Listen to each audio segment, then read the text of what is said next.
Hi everybody, welcome back to my channel. I am Liz, the cross-stitching diva. I know I've been gone for about 2 months. The last 2 months have been absolutely crazy.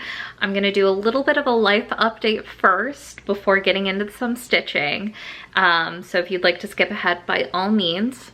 For those of you who have watched some of my previous videos, you know that the diva part of my name is because I am a professional opera singer. And I also work for a symphony orchestra. So for the last 2 months, September and October, I have been extremely busy with all kinds of music stuff. So we opened our season this year for the symphony with Beethoven's Ninth Symphony, and anytime we do any kind of piece that involves vocalists, our conductor is so kind and pulls me in to act as kind of an assistant conductor and listen for balance and adjust things and figure out how we can make sure everything is just right for performance. And so for the week of Beethoven 9, I was in the concert hall most evenings listening, and unfortunately the lighting in there is not conducive to stitching.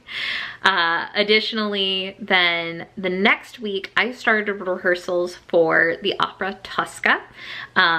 It is a lovely opera by Puccini, and not only was I in the chorus, I will insert a photo of me in my nun garb, but I also was covering the role of Tosca. And so back in February, I had been asked to learn this role, and I believe I started doing some score study in March and April, and then really took it into the practice room in June, July. And so when September rolled around, I did a couple of coachings on it, and I was there learning and listening, not quite a full cover, which is kind of like an understudy if you're more used to musical theater terms, but technically as a learning contract. And one of the fun things with that was in our first week of rehearsals, our Tosca was sick.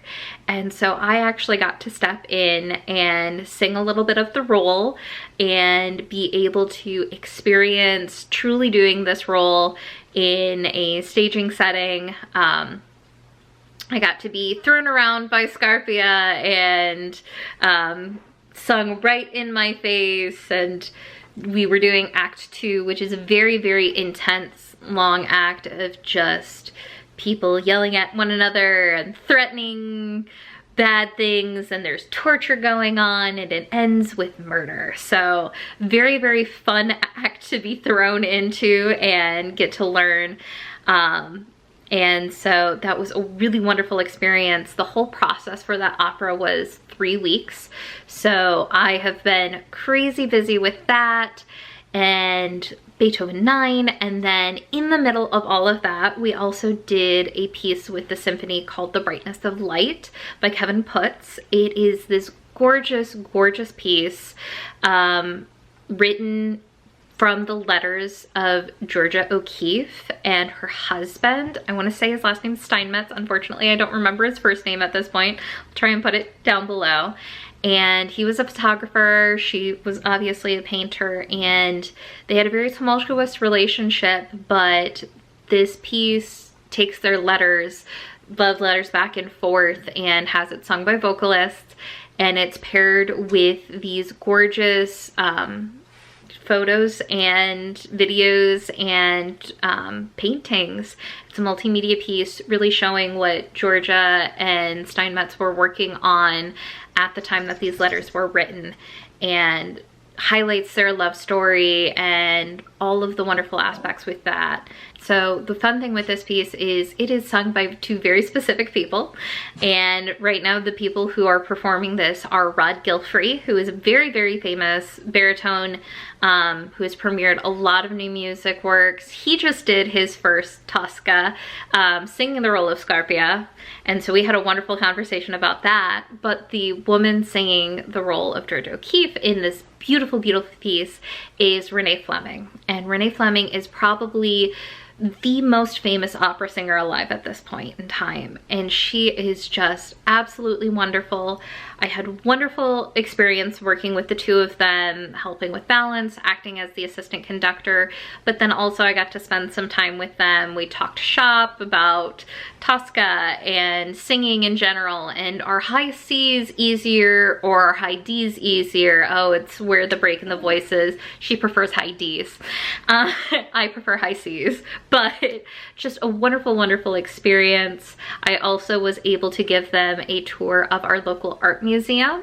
Our performance venue is connected to our art museum, and the art museum does have two George O'Keeffe paintings in their collection, only one of them on display. And so we were able to track that down in the Toledo Museum of Art and show them the George O'Keeffes that we have here in Toledo. So it was just a wonderful experience. Tosca was wonderful, Beethoven 9 was wonderful, but that has been most of the last 2 months, and it's been absolute craziness, absolutely wonderful. I had very limited stitching time up until performance time of Tosca, where I was able to sit in my dressing room for a while waiting for the chorus entrance, and then after the chorus entrance to just get some stitching in. So after that, I took a little bit of time off, did some recovery, and now I am back and hopefully will be stitching like the speed of light. So getting into my stitching, I do have a couple of new starts. I actually already have a start and finish. So for those of you who've been watching, I have all of the Nora Corbett Zodiac girls. And so I am influenced by the Kansas City Stitcher, who earlier this year was trying to do all of the Zodiac girls in their respective season. And so I was inspired by that. I will probably not succeed. I believe she has stopped trying to do the full thing in their season as well, because we want to stitch other things as well. But I was able to start and finish Libra shortly after Libra season ended. So she just got finished last week. Ignore the sound of a truck backing up in the background. But she is done, fully beaded. She is what I was able to work on backstage waiting for my entrance in Act 1. And she was just absolutely fun to stitch, absolutely gorgeous. Now I have 2 other new starts, and they are both from the Zodiac Girls group. So I've got Virgo started, and just did not have enough time in Virgo season. I am a Libra rising, so I was a little bit more inclined to work on her compared to Virgo and try and get her done in her season. And then the last new start that I have is Scorpio. And she is coming along beautifully. She's already 25% done, and I believe I started her, oh gosh, I believe I started her on Monday. And I'm already 25% done, and it's Friday. So she's coming along nice and quick, which I can very much appreciate, especially since we're in November now. Now the last piece that I have to share with you of stitching is my Garden Prelude. And I believe the last time you saw her, there was no background done. So she has come a long way. I just started the garden aspect of it. But she is, I believe, 80% done.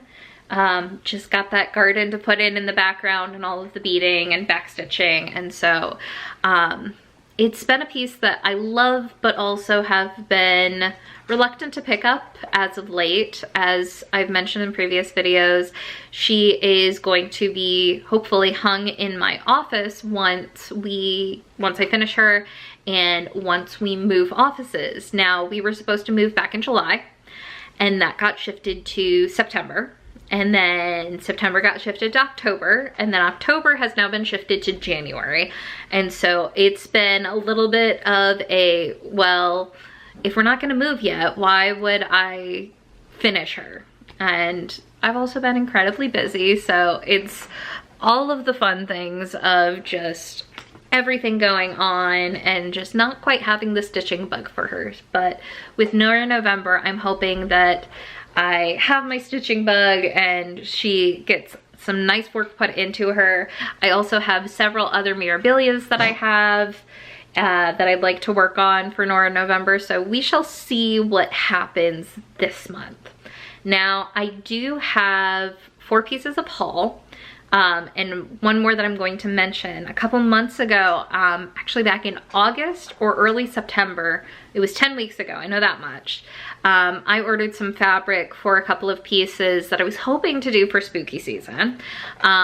But they were hand-dyed fabrics, so they are from Bestitch Me. I will show them as soon as they arrive, but of course, you can never guarantee that you're going to get the lowest ship time, and this is a these are 2 made-to-order fabrics, and their ship time is 3 to 12 weeks, so I'm still very much within the window of when they will be shipped, but it's just like, I wanted them before spooky season so that I could work on them a little bit at the end of October after all of this Tosca craziness.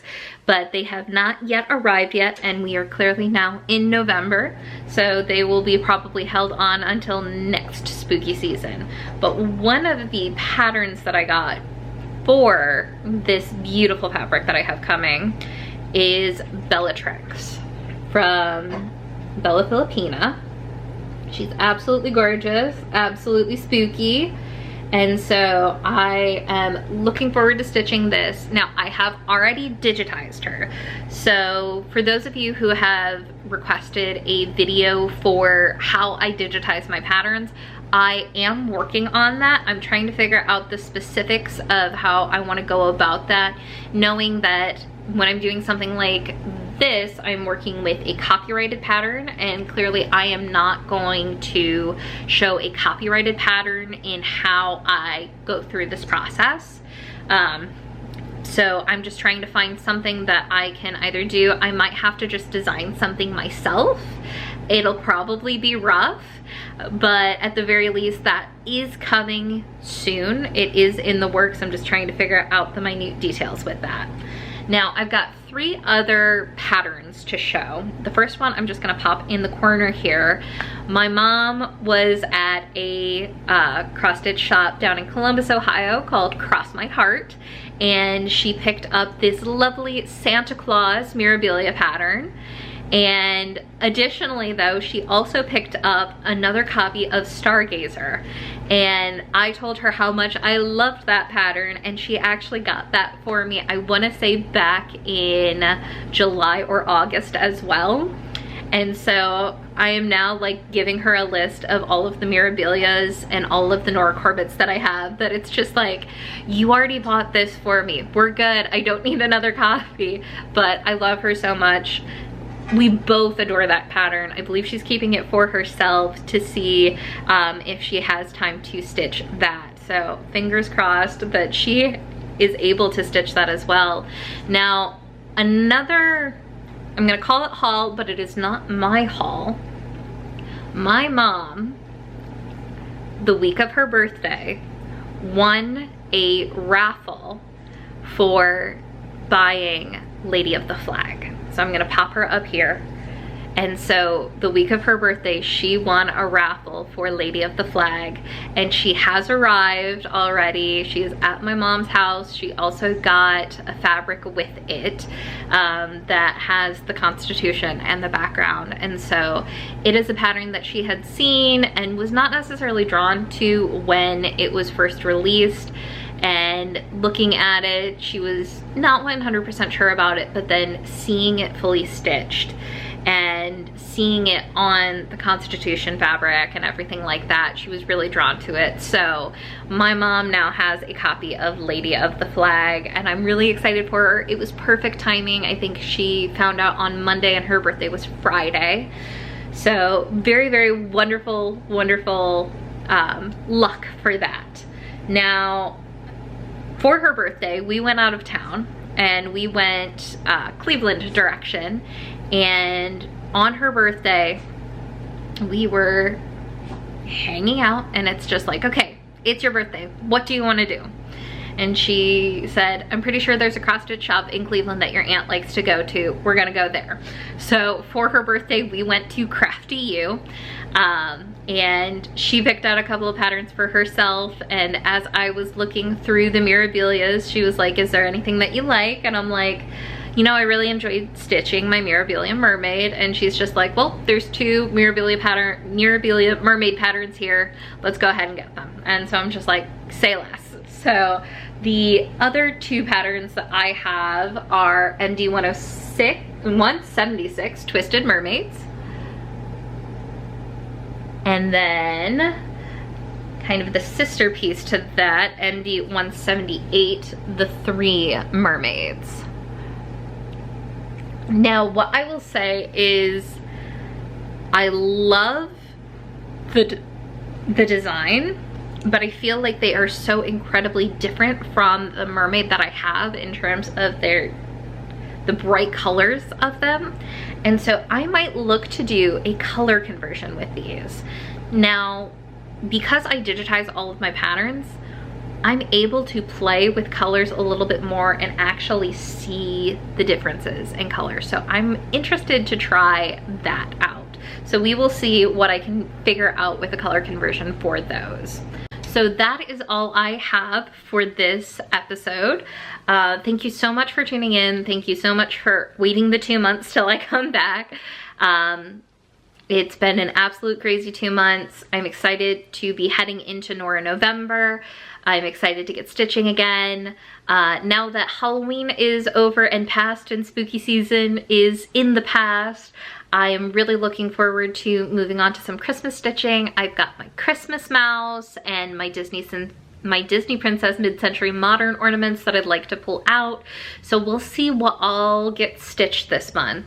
Thank you so much for watching. Make sure to like, comment, subscribe. Go ahead and in the comments below, if you've made it to the end of the video, comment what your favorite Nora Corbett pattern is, or if you're a Bella Filipina fan, since I just got my first Bella Filipina pattern, what is your favorite Bella Filipina? Go ahead and comment that down below, like, subscribe, and I will see you next time. Thank you so much.